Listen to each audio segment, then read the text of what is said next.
See him a beast when he hear that sound like yeah, beat on the beat when he hear that sound like woo. Yeah, bitch and the champ only need one round like ha.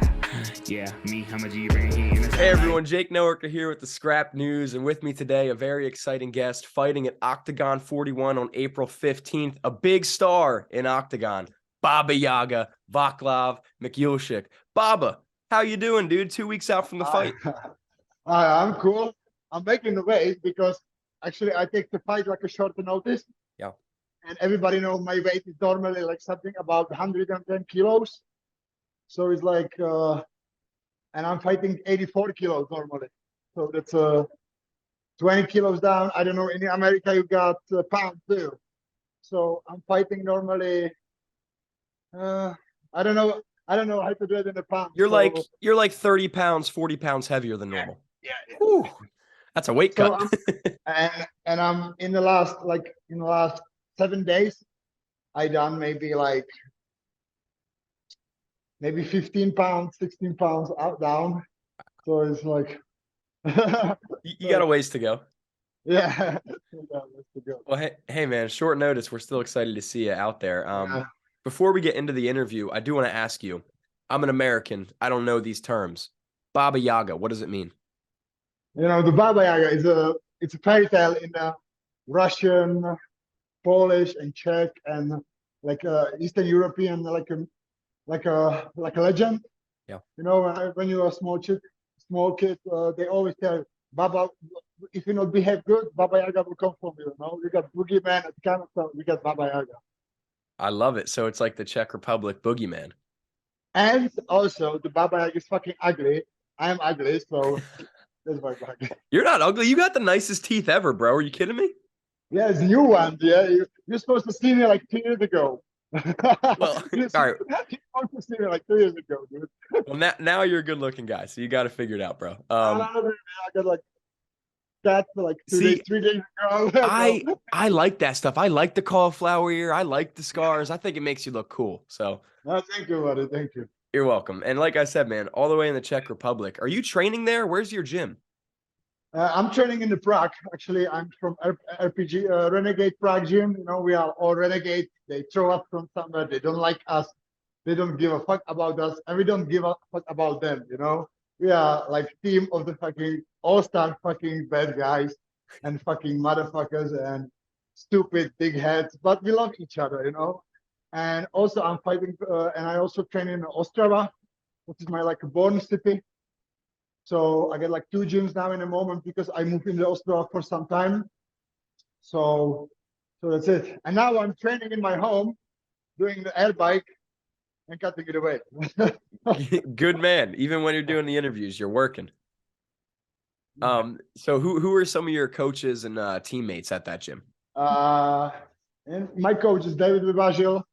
Perfect guy, old guy who fight one of the first fights in the Czech Republic with no gloves, old rules, kicking in the head, 20-minute rounds, and that kind of stuff. And he's a great wrestler. He got good background wrestler, so he's got great wrestling skills. So I love him. We got the Roman Chegik, what is BJJ coach. He's great. He's a black belt.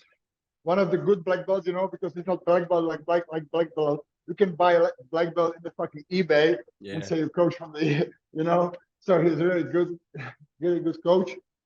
And also, I got stand-up coaches like Eric Bright, what's a guy who's actually from the Ostrava, and he always going to Thailand, training in Thailand on a Phuket or that kind of gyms because he got I don't know, girlfriend there or something.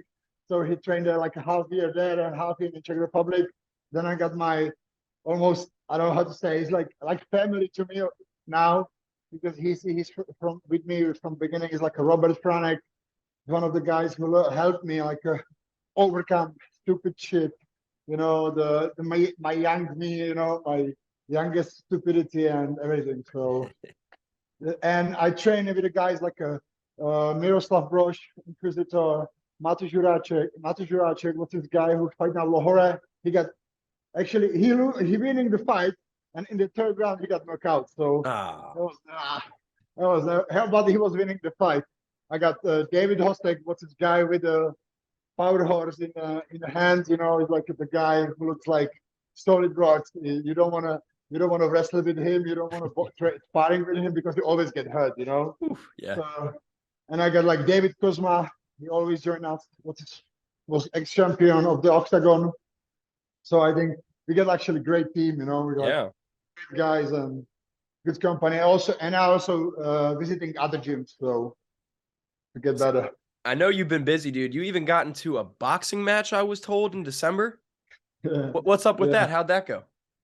Because I'm boxer. I was boxing before. Yeah. I started with MMA. So, and Andra knows it. And Andra knows I love the box. He knows I love to stand up.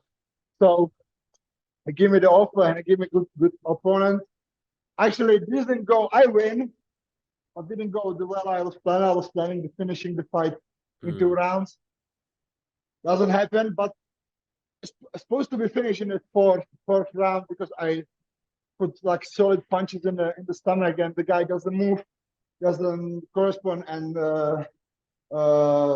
actually the guy doesn't start counting, and it was almost the finish of the round. So I got win, but I doesn't do like a good performance.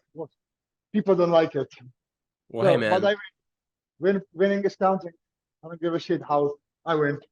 A win's a win, bro. And you're coming off of a big win in MMA at Octagon 37. You snapped a losing streak. How important was that win for you?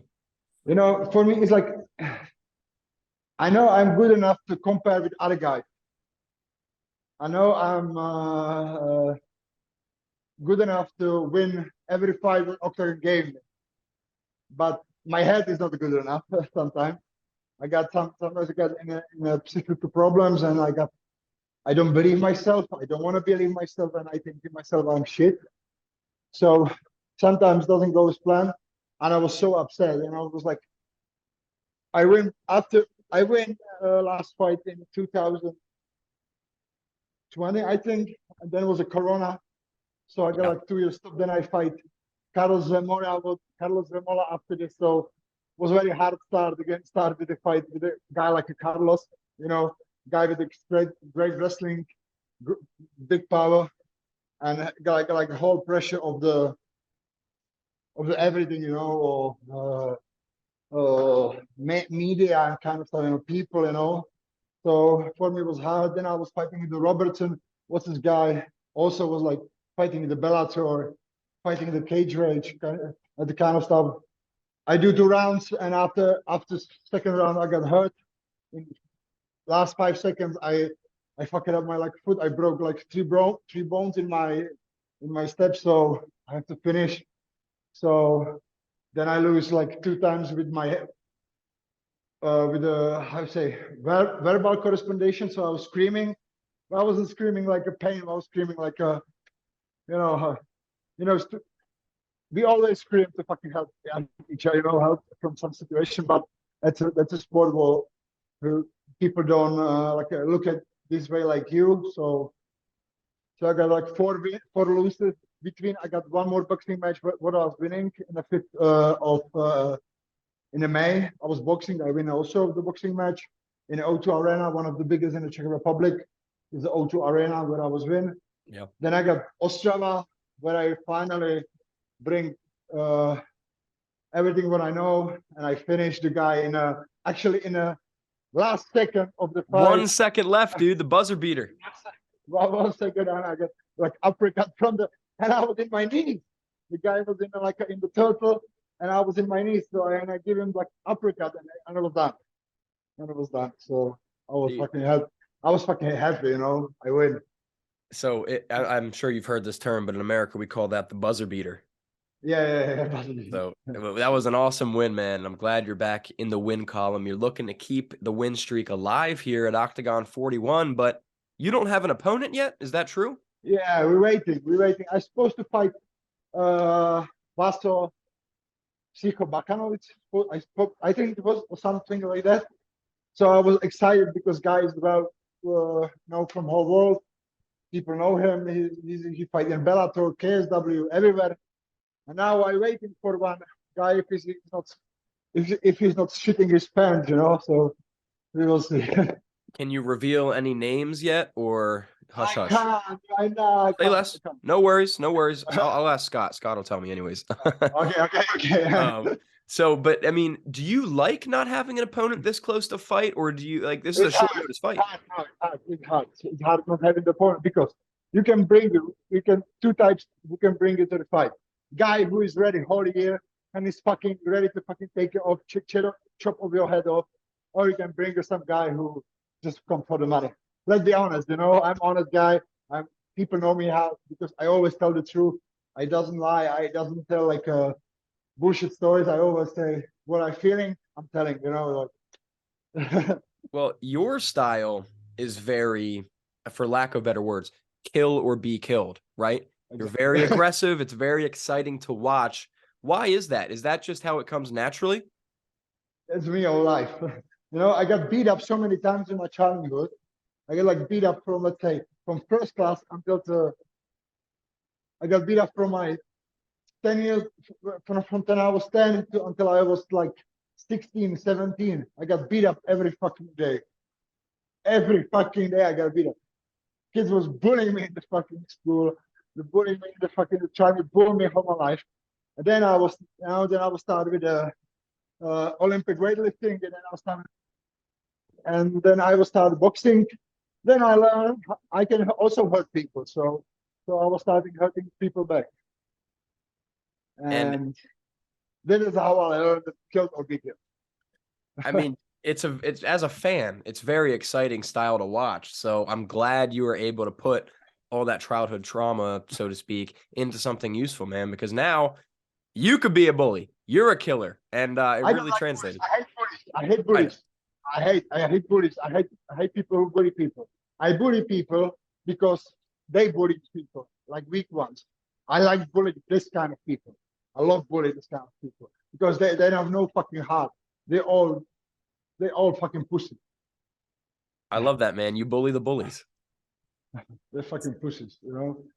Even in when I was working on the doors, you know, in the club, and I was looking for the guy who always picked like he was like 100 kilos or like 205 pounds, and he finds somebody like 170 pound one guy and try to bully him, you know. I always love, and even when they're bigger, I'm much happier. I'm much happier when they're fucking bigger. I love it. So dude. that's kind of stuff. You're a superhero, bro. I'm not superhero. I just love. I'm just trying to not fuck it up again in my life.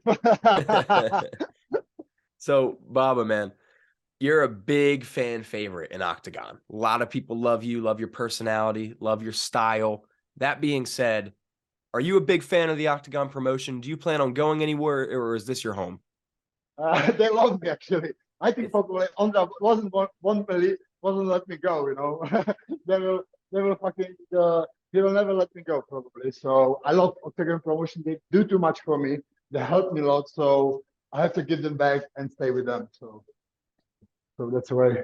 Yeah, Octagon's awesome, man. And I got 2 questions left for you, and then I'll let you go real quick. So, Okay. 2023, you got about a half year ahead of you still. What are your plans for the year? I'm planning to do like at least 3, 4 fights this year. I want to really fight because I can't stop. If I stop, I start to be like lazy and don't want to train and kind of stuff. So I have to fight. So then I want to enjoy summer. I want to enjoy some time with my girlfriend. If I, or maybe not, maybe not. We will see. So no, just I want to just enjoy my time. You know, I want to enjoy every fucking moment what God gave me. You know, like what I have to left. So I have to enjoy everything, and I have to do so for some purpose. And I have to, you know, I love what I'm doing. You know, I can fight. I love it.